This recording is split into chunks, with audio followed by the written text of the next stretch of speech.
नमस्ते बच्चों। आज हम लोग यह जानेंगे कि व्याकरण क्या है।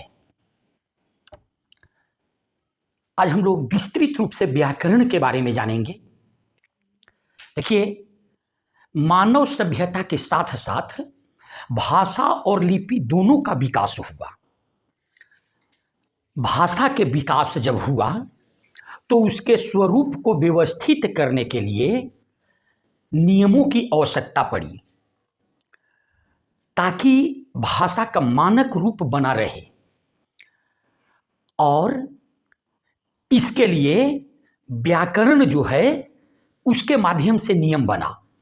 यहाँ पर दो शब्द आया, भाषा और लिपि।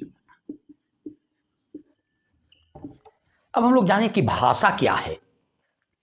तो भाषा संस्कृत के भाष धातु से बना है, जिसका अर्थ होता है प्रकट करना।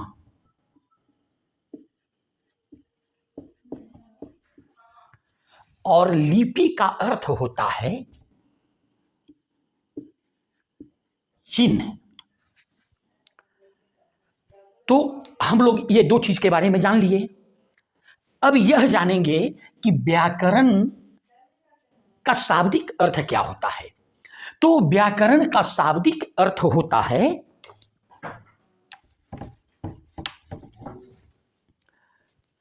विश्लेषण करना। इसका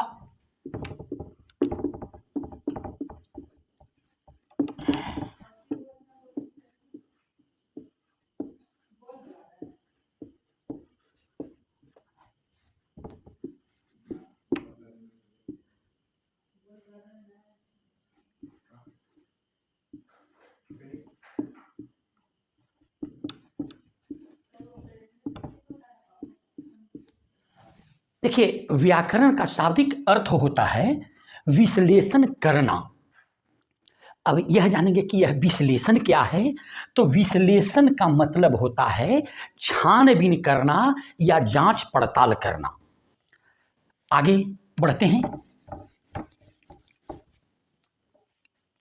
देखिए, भाषा बोलने और लिखने में व्यक्ति में अंतर होता है। कभी कभी स्थान भेद के कारण भी भाषा का रूप निश्चित नहीं रहता है, उसमें परिवर्तन होते रहता है। कभी कभी हम लोग न जानकारी रहने के कारण या असावधानी के कारण भी उच्चारण और वर्तनी में गलती करते हैं, जिसके कारण विचारों का स्पष्टीकरण बाधित हो जाता है।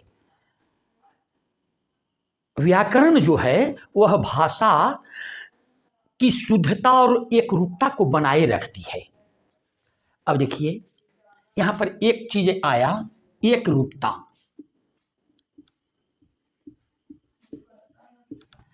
एकरूपता का मतलब होता है कि रूप,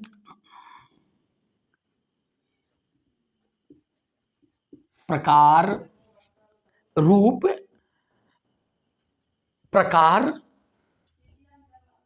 गुण आदि। एकरूपता का मतलब है कि रूप, प्रकार और गुण को बनाए रखती है। अब हम लोग अंत में यह कह सकते हैं कि व्याकरण एक ऐसा शास्त्र है जिसका निर्माण भाषा के लिए हुआ है। आया शास्त्र।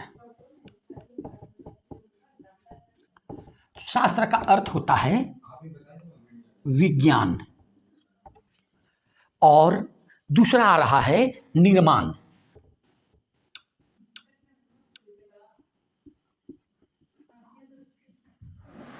इसका अर्थ होता है बनाना।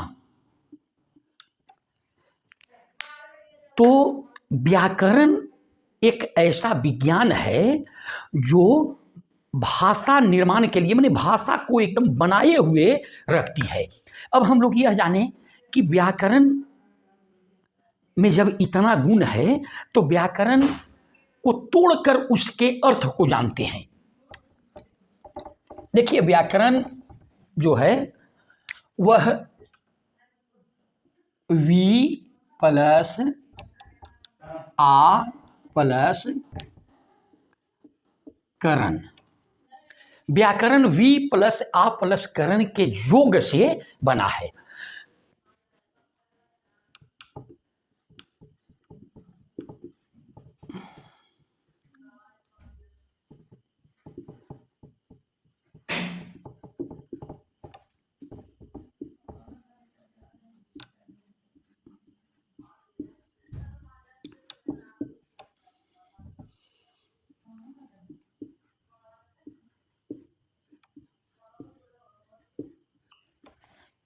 देखिए, व्याकरण वी का अर्थ होता है विशेष रूप से, और आ का अर्थ होता है पूर्ण रूप से, करण का अर्थ होता है व्याख्या करना, यानी विशेष रूप से पूर्ण रूप से व्याख्या करना। अब हम लोग इसके बारे में जानते हैं कि यह विशेष रूप क्या है।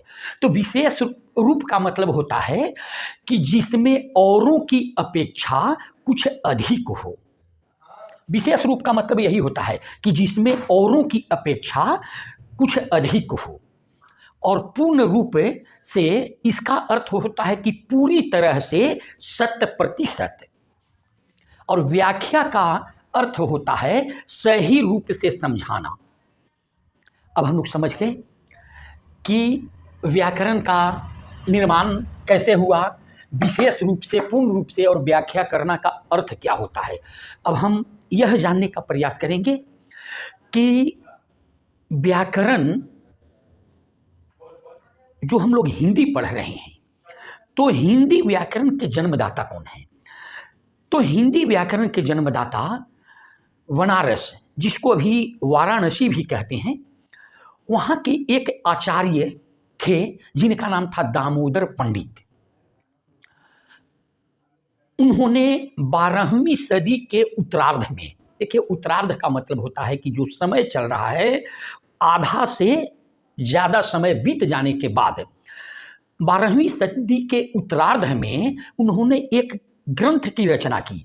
उस ग्रंथ का नाम था उक्ति व्यक्ति प्रकरण, और कुछ विद्वानों का कहना है कि यह जो ग्रंथ है उक्ति व्यक्ति प्रकरण, यही सबसे पुराना व्याकरण है, और हिंदी व्याकरण के जन्मदाता बनारस के आचार्य दामोदर पंडित हैं।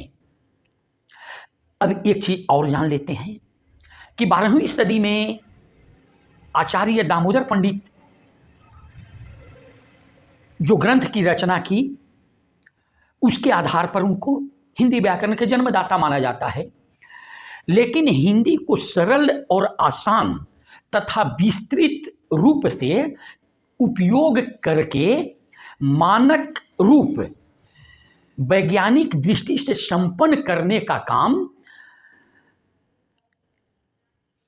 एक विद्वान हैं जिनका नाम है आचार्य किशोरी दास वाजपेयी। उन्होंने किया, इसीलिए उन्हें हिंदी साहित्य में पाणिनि के भी उपाधि दिया गया है। कुछ विद्वानों तो यहाँ तक के कह दिए कि पंडित किशोरी दास वाजपेयी जी जो हैं वही हिंदी व्याकरण के वास्तविक जन्मदाता हैं। चलिए हम लोग कुछ विद्वानों का हिंदी व्याकरण का परिभाषा देखते हैं।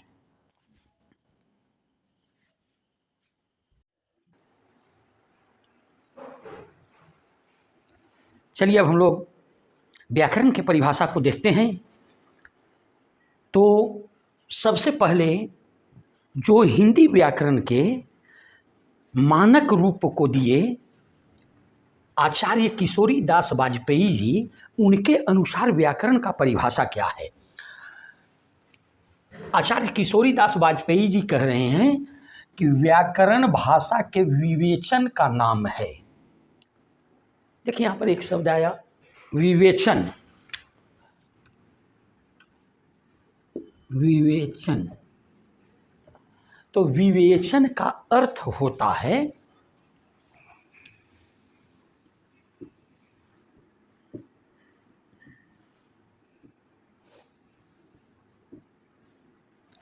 विवेचन का अर्थ होता है जांचना परखना। अब हम लोग देखते हैं पंडित कामता प्रसाद गुरु के अनुसार व्याकरण का परिभाषा क्या है।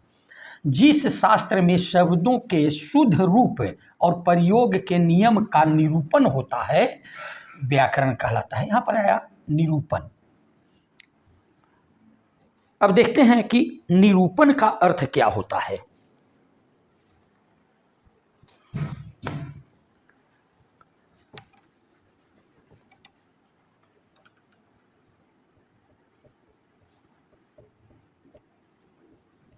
तो निरूपण का अर्थ होता है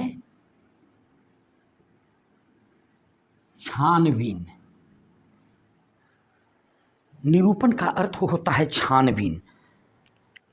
यानी पंडित कामता प्रसाद गुरु कह रहे हैं कि जिस शास्त्र में शब्दों के शुद्ध रूप और प्रयोग के नियमों का छानबीन होता है व्याकरण कहलाता है। अब हम लोग चलें, तीसरे विद्वान हैं डॉक्टर योगेंद्र जी।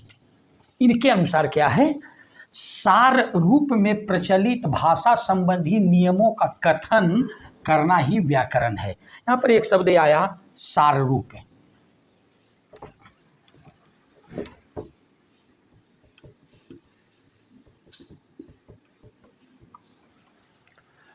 तो अब हम लोग यह देखें कि आखिर सार रूप का अर्थ क्या होता है।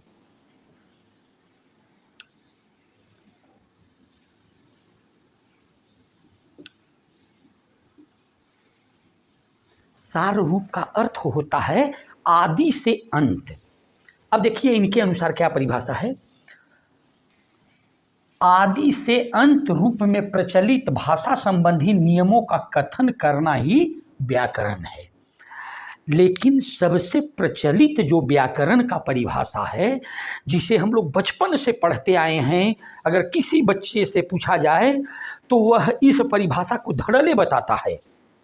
वह परिभाषा है प्रचलित परिभाषा। व्याकरण वह शास्त्र है जिसके द्वारा हम शुद्ध शुद्ध बोलना, लिखना, पढ़ना जानते हैं। तो अब हम लोग व्याकरण के परिभाषा देख लिए। अब हम यह जानने का प्रयास करेंगे कि व्याकरण के कितने अंग होते हैं। तो व्याकरण के प्रमुख 4 अंग होते हैं। पहला है वर्ण विचार, दूसरा है शब्द विचार, तीसरा है पद विचार और चौथा है वाक्य विचार। देखिए इन सारे जो वर्ण विचार है, शब्द विचार है, पद विचार है और वाक्य विचार है, इनको जब हम अलग अलग पढ़ाएंगे तो इनके परिभाषा को और वर्ण विचार क्या है, शब्द विचार क्या है, इसके बारे में बताएंगे। अभी हम यह जान लें कि वर्ण विचार में पढ़ना क्या क्या है, शब्द विचार में क्या क्या पढ़ना है, पद विचार में क्या क्या पढ़ना है और वाक्य विचार में क्या क्या पढ़ना है। देखें,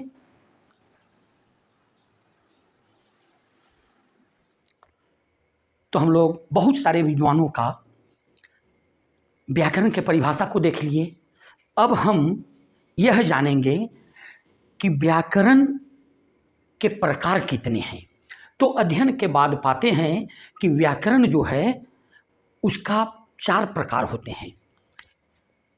व्याकरण के अंग, पहला है वर्ण विचार, दूसरा है शब्द विचार, तीसरा है पद विचार और चौथा है वाक्य विचार। अब हम लोग इन चारों के बारे में थोड़ा सा संक्षेप में जान लेते हैं। देखिए वर्ण विचार क्या है। भाषा की सबसे छोटी इकाई ध्वनि है और इन ध्वनियों को व्यक्त करने वाले लिपि चिन्ह को वर्ण कहते हैं। तो इस वर्ण विचार के अंतर्गत हमको क्या क्या पढ़ना पड़ता है उसके बारे में हम लोग जानते हैं। वर्णों की बनावट, वर्ण भेद, उनके उच्चारण, प्रयोग तथा संधि के विषय में जानकारी दी जाती है। इसका एक वर्ण विचार का अलग एक चैप्टर है, उसमें हम इतनी सारी चीज़ों के बारे में पढ़ेंगे। दूसरे में जानते हैं शब्द विचार। तो पहले यह जान लें कि शब्द विचार है क्या। तो एक या एक से अधिक वर्णों से बनी हुई सार्थक व स्वतंत्र ध्वनि शब्द कहलाती है। इसके अंतर्गत हमको क्या क्या पढ़ना पड़ता है? शब्द रचना, उसके भेद, शब्द संपदा, उनके प्रयोग, व्यवहार का वर्णन किया जाता है। तीसरा है पद विचार। अब हम लोग पहले यह जान लें कि पद विचार है क्या। तो वाक्य में प्रयुक्त शब्द पद कहलाता है। जब पद विचार हम लोग पढ़ने लगेंगे तो उस समय इसका विस्तृत वर्णन करेंगे। इसके अंतर्गत हमको पढ़ना है पद रचना, पद भेद, पद रूपांतर, पद परिचय और उनके प्रयोग आदि का इसमें वर्णन किया जाता है। अब हम लोग चलें वाक्य विचार। वाक्य विचार, पहले वाक्य विचार के बारे में कुछ जान लें। तो एक भाव अथवा विचार को व्यवस्थित रूप से अभिव्यक्त करने वाले सार्थक शब्द समूह को वाक्य कहते हैं। वाक्य विचार के अंतर्गत हमको क्या क्या पढ़ना है उसके बारे में जानते हैं। वाक्य और उसके अंग, पदबंध, बनावट, भेद, शुद्धता, जो शुद्ध अशुद्ध पढ़ना रहता है, विराम चिन्ह आदि का ज्ञान मिलता है इससे। आज हम व्याकरण क्या है, उसके कितने अंग हैं, इन सारी बातों को आप सभी के सामने रखा। आशा है कि इसे आप लोग पसंद करेंगे। और व्याकरण के संबंध में हम 2 वीडियो पहले डाल चुके हैं, उसे भी देख लेंगे। जय हिंद।